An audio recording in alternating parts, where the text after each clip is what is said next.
gitu. Dia tahu gue nih nggak sakit kayak gitu, gue tuh sehat, anggap ini penyakit lu gitu, walaupun ini berat buat gue kayak gitu.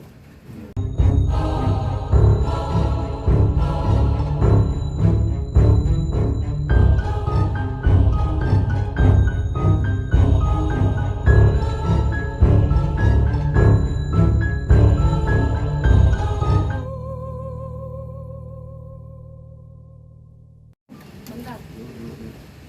Udah. Ya, Arman. Yuk, dari gas. Gas.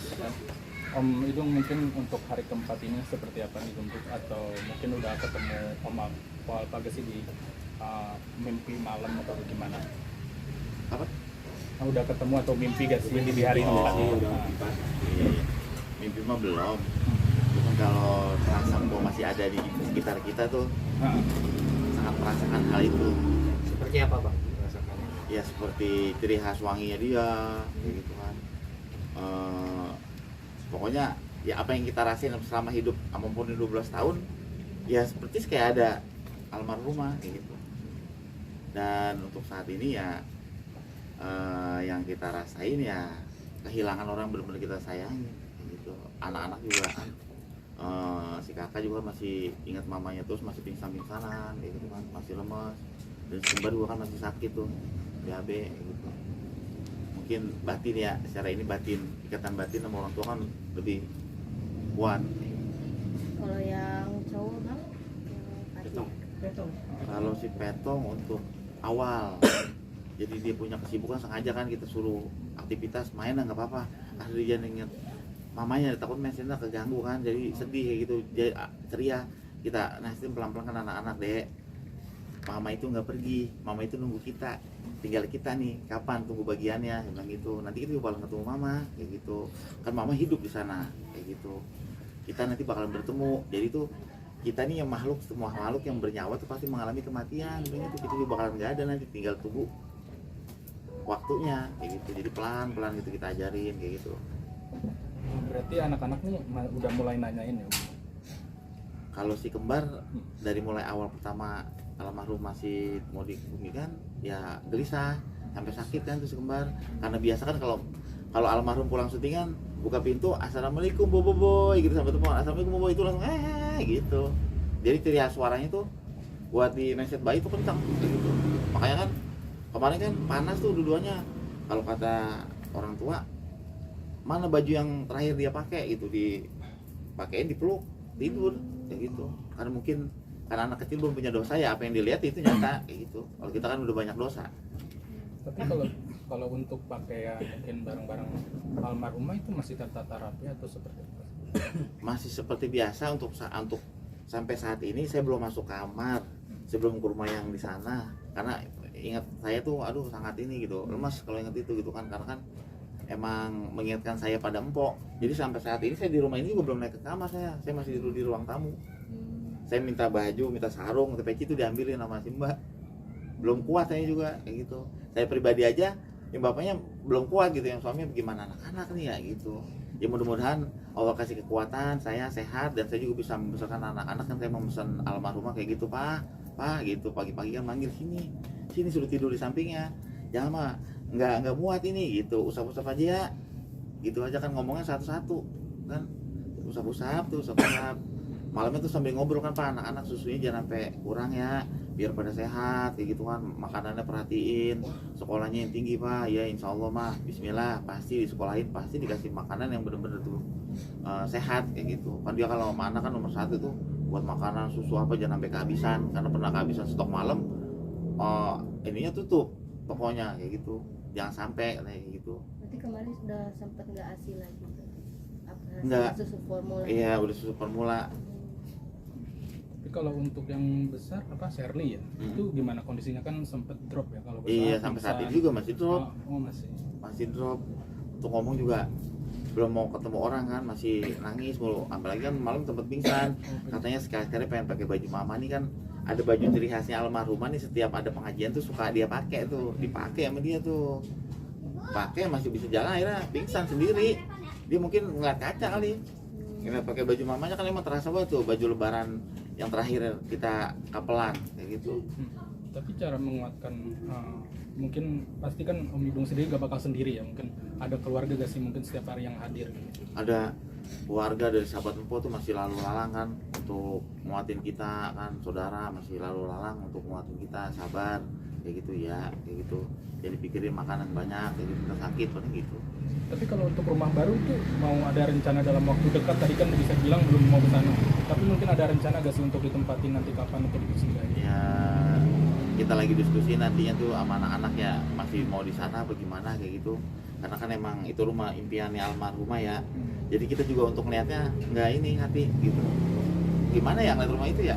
Kayak gitu, udah kayak seakan-akan masih ada beliau kayak gitu. Tapi maksudnya Bang Idung sendiri maksudnya didiskusikan untuk anak-anak lebih ingin tinggal di sini atau ada kemungkinan balik lagi tinggal di Cinere atau seperti apa? Ya kalau di sana kan menang nyamannya karena sepi kan. Kalau di sini kan menang ramenya tapi banyak teman anak-anak kayak gitu. Jadi kalau ada apa-apa juga saudara kan banyak di sini kayak gitu. Jadi lebih gampang gitu. Kalau hati saya pribadi pengennya ya di rumah yang pertama saya awal mulanya tuh berumah tangga Mempo gitu ya, di sini rumah ini di Ganjur. Bang Idung secara tiba-tiba menguatkan diri jadi orang tua tunggal, apalagi 3 anak masih kecil-kecil ya Bang Idung. Benar-benar yang kecil gitu. Gimana Bang? Ya untuk menguatkan anak-anak ya belajar untuk kuat, belajar untuk super, belajar untuk bisa supaya ini anak bisa bertahan untuk pendidikannya ya kan, untuk makannya benar-benar diawasin kan, terus mainnya atau gimana kan.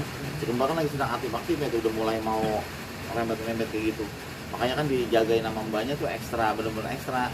Tapi sekarang lagi dua-duanya lagi lemes karena kan habis diare kayak gitu, karena kan kemarin si adek kembar nih masuk IGD. Kenapa? Karena diare. Itu diare lemes. Bang Idung yang soal surat wasiat itu benar itu yang beredar di media sosial, benar itu tulisan? Oh nih saya lurusin ya, tadi gue dikirimin. Empo tidak pernah menuliskan itu kayak gitu, dan saya juga tahu Empo kayak gitu. Cuman wasiatnya pas mau malamnya itu mau meninggal cuma gitu aja, Pak, anak kayak gitu, anak sekolahin yang tinggi, makannya jangan sampai susunya jangan sampai kurang, makanan juga harus kenyang kayak gitu. Sebenarnya kayak anak itu yang begitu itu anak kayak gitu, pesannya itu aja sih anak. Oh, jadi yang surat wasiat yang beredar di medsos itu Enggak pernah nulis kayak gitu. Bang Idung, seketika harus menjadi orang tua tunggal gitu, menggantikan sosok tulis sejenak, menggantikan sosok almarhumah gitu. Seberapa berat lagi sih Bang Idung dan kecanggungannya seperti apa gitu? Oh, berhubung saya kalau ibu itu kan bisa merawat satu ibu 10 anak, dia bisa sanggup ya, karena kan seorang wanita tuh benar-benar gemulai, lemas gitu kan, bisa deket lah anak-anak tuh kalau sama seorang perempuan ya. Kalau saya kan laki-laki nih agak sedikit kaku ya, kayak dia mungkin buang air atau apa tuh belum paham kayak gitu, kayak nyuduh susu kayak gitu belum paham kayak gitu. Berarti masa-masa alfa itu ada mau semua anak-anak di alfa alfa ya. Maksudnya Bang Idung sendiri sempat berbagi pekerjaan gak sih saat hidup untuk mengurus anak-anak apalagi? Oh iya, karena kan si kembar tuh kalau dia cengeng di kamar dia sendiri diajak turun, mbaknya dibilangin mbak bawa turun ke bawah gitu, belum tidur tuh tuh langsung dipeluk dua-duanya, ditidurin, digini-giniin, dua-duanya tidur gitu.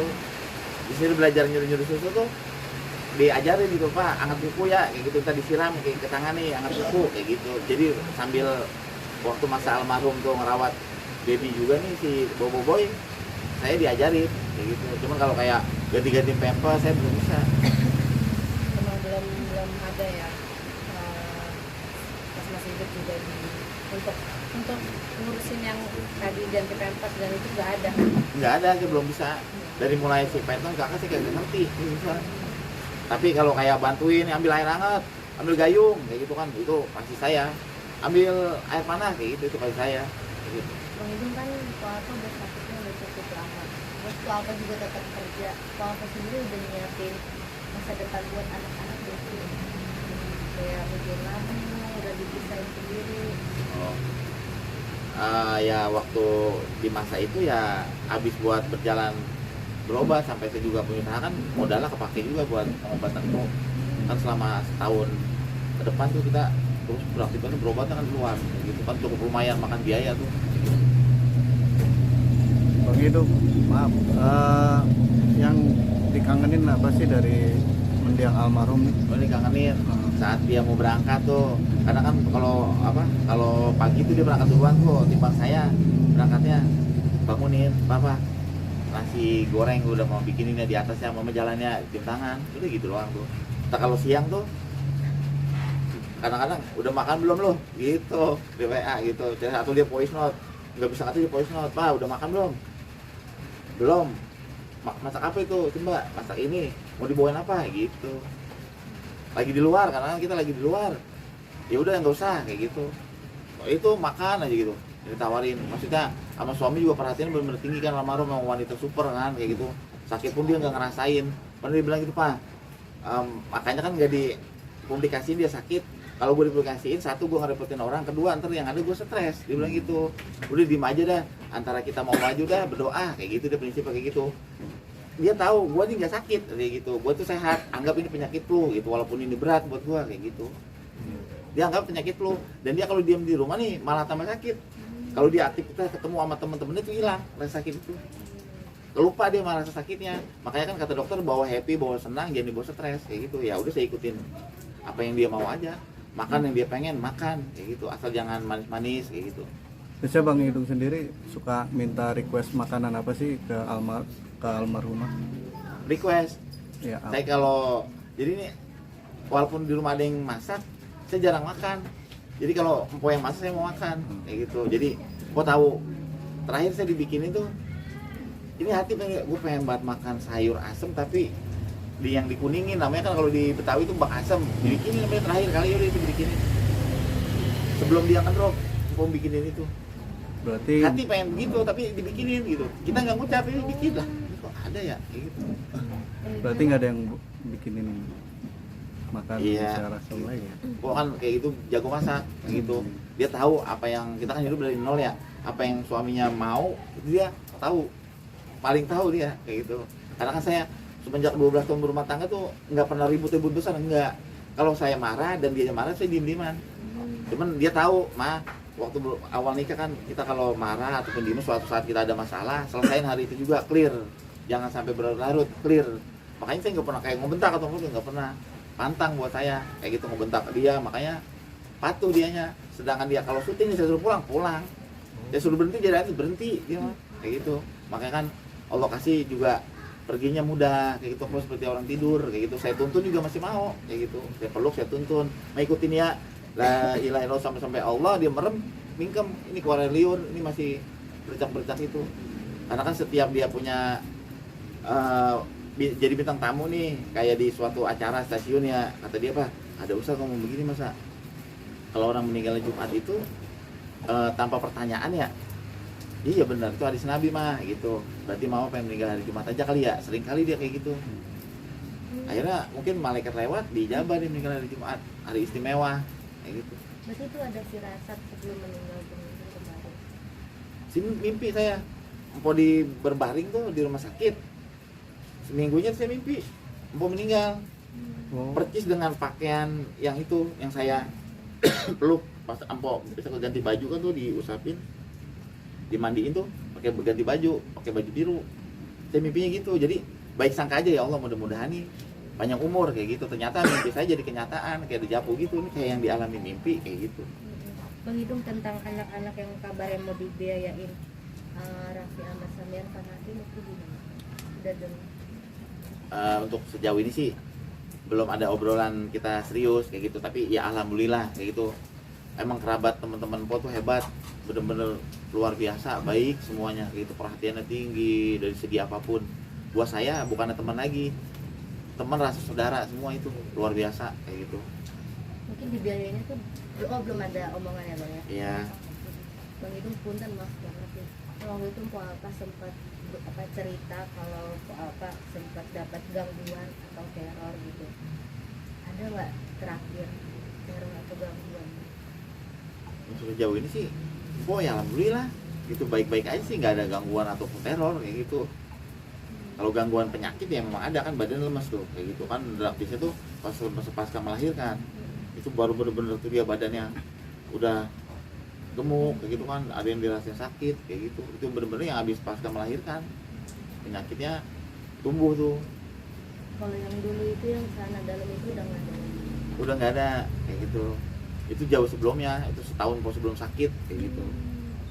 Jangankan itu, waktu baru awal mau berkarir aja juga ya kayak gitu, hal aneh tuh sering dijumpain di rumah kayak gitu. Apa aja bang mungkin selain Ya contoh kayak kelabang merah kayak gitu kan, pas ditutupin di gelas, ditutupin di tisu, besoknya kita buka hilang itu kelabang kayak gitu.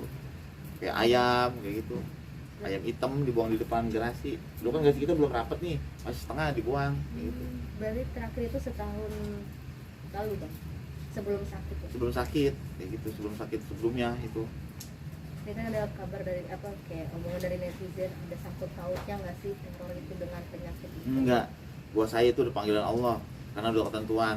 Kita dikejar orang yang mati, nggak dikejar orang yang mati, orang sakit yang mati, orang sehat juga mati gitu. Karena buat saya tuh masa depan manusia cuma satu, kematian udah itu aja kayak gitu. Sedih ya, wajar ya manusia ya gitu. Cuman ya kita kembali lagi toh, kita bakalan nunggu waktu gitu. Gue juga bakalan kayak lu nih kayak gitu. Makanya kalau jarak kuburan saya suka begitu. Ya Allah, ini bakalan kayak gini nih kayak gitu, mengingat kita akan kembali kepada Sang Holik. Jadi selama kena teror itu abang dan Ko Alfa nggak ada pikiran untuk mencari tahu atau gimana Enggak. ya, di lillahi ta'ala aja? Enggak, lillahi ta'ala. Itu paling pantang kayak gitu. Pokoknya gitu, ya dijahatin orang kita bersyukur juga kayak gitu ya kan. Mungkin apa dosa kita berkurang kayak gitu. Ada orang jahat nih, kita jangan jahat lagi kayak gitu. Kalau kita jahatin lagi, kita nggak ada bedanya sama dia. Itu makanya empok saya bilang kalau di jalan orang udah bersyukur aja kayak gitu. Kalau kita nggak bersyukur, kita lawan itu, kita balas itu, nggak ada bedanya kita sama dia, sama-sama jahat, sama-sama jolim kayak gitu. Ikhlasin aja kayak gitu. Bang Idung, sampai tadi hari ini juga banyak fans juga yang datang dari jauh. Kemarin dari Aceh, hari ini dari Makassar, menyempatkan untuk hadir di sini gitu. Ini seperti apa nih? Kemarin ada yang dari Aceh bawa Al-Quran sama ini nih, dedikasi. Sampai dia mau ngatamin Quran nih, ngaji lama juga tuh di sini. Dia bilang mimpi-mimpi mulu gitu, dia sayang banget sama Mpok katanya gitu. Walaupun nggak ketemu waktu masih masa-masa hidupnya, dia nggak bisa ketemu, tapi dia ada panggilan secara batiniah gitu. Gua harus ke tempat Mpok nih, gua harus doain kayak gitu, gua harus baik banget itu orang kayak gitu. Mpok dikasih Al-Quran, dia bilang kan orangnya udah nggak ada, ini udah nggak bisa sayang baca ya, dia bilang gitu. Dan mungkin juga nih buat yang khataman baca itu kali, kita nggak tahu gitu ya kan. Itu mungkin Allah yang tuntun dia kesini kayak gitu, mungkin dengan doanya dia juga kok lebih. Bang, terakhir bang, itu masalah yang untuk ngasih ambulan bang, boleh diceritain bang ke masjid itu kenapa Iya, bang? jadi setiap kita lewat masjid nih kemana gitu, awalnya sih ini Baba meninggal. Baba meninggal nungguin mobil lama banget ya kan, ini lama banget datang mobil Pak. Ya Allah, gitu hatinya ngenes dia gitu ya, bapak gue pakai mobil bak kayak gitu ya kan. Emang kan fasilitas di masjid ini kan belum ada ambulan kayak gitu. Akhirnya Mpok bilang gini, setiap lewat masjid ya sambil kerja Pak, kita berdoanya ngapain? Ini mudah-mudahan dapat kerjaan, dapat job gitu, dapat rezeki, kita beliin mobil ambulan di masjid kayak gitu. Ya udah Bismillah, doain ya kata dia gitu, mudah-mudahan kerjaan. Dengan omongan Mpok, ucapan itu sekitar 1 bulan yang akan datang tuh dapat iklan suatu produk tuh, dapat iklan. Pak, gue dapat iklan gini-gini gitu kan, masih dipegang manajer yang lain tuh gitu, dapat iklan. Akhirnya rezekinya masuk, ngomong tuh sama saya, Pak ini rezeki udah masuk, ya udah beliin, orang udah niat jangan dimakan, dia bilang gitu. Kalau dimakan itu bukan hak kita, karena udah niat gitu, udah najar. Kalau ada rezeki masuk nih awal lu mau beliin mobil ambulan, ternyata tuh dengan Mpok dapat rezeki, beli mobil ambulan masih lebih. Akhirnya beli karpet buat musola, beli karpet buat musola masih lebih, beli kubahnya gitu, beli kubah buat di musola lagi gitu. Dia bilang begini, ini juga nanti bakalan gua pakai Pak kayak gitu. Sama Mak, ini juga bakalan kita pakai kayak gitu. Akhirnya kan di sini nih ada beberapa media gitu nyaksiin waktu penyerahan ambulan, mungkin masih bisa dilihat. Akhirnya Mpok bilang begini, apa saya ini mobil ambulan saya serahin buat warga Ciganjur, khususnya buat warga Masjid Al Anwar kayak gitu, di RW sekian. Boleh dipakai buat jenazah, boleh dipakai buat orang sakit, boleh dipakai orang buat orang melahirkan gitu kata Empo, boleh juga dipakai buat orang kondangan kalau dia nggak malu gitu yang Empo, silakan pakai kalau dia nggak malu gitu, sambil ngebanyol kan dia mau banyolan begitu. Akhirnya kita kasih tuh ambulan, duitnya ya harus habis karena kan emang udah niat duit sedekah itu. Kalau kita makan ini mah jangan terjadi subhat itu duit, jadi kagak halal buat kita. Silakan habisin buat sedekah kayak gitu. Akhirnya alhamdulillah kemarin Empo naikin, emang dia udah niatnya begitu. Akhirnya ditaikin, jadi disiapin mobil ambulan yang bagus juga tuh. Saya nggak kasih, emang pesennya begitu amanahnya. Gue bakalan naik itu, kata dia gitu. Ya ini juga tuh hati tuh, karena sih ya Allah, apa bener juga ucapannya kayak gitu, mau meninggal dari Jumat, mau naik mobil ini, kayak gitu. Ya Tapi kalau ngomong asal nyeplos. tapi dasarnya mobil ambulans itu diwakafkan untuk almarhum orang tuanya. Iya wakaf Pertama buat, kalinya. iya apa halanya buat almarhum almarhumah sama buat keluarga kayak gitu, buat keluarga ini kayak gitu, buat keluarga yang ada di sini kayak gitu. Manfaatnya banyak. Awal pertama itu mobil ambulan ada di masjid, udah ada yang meninggal, jadi kepake. Cukup? Ya. Makasih banyak Bang Ibu. Bang. Silet.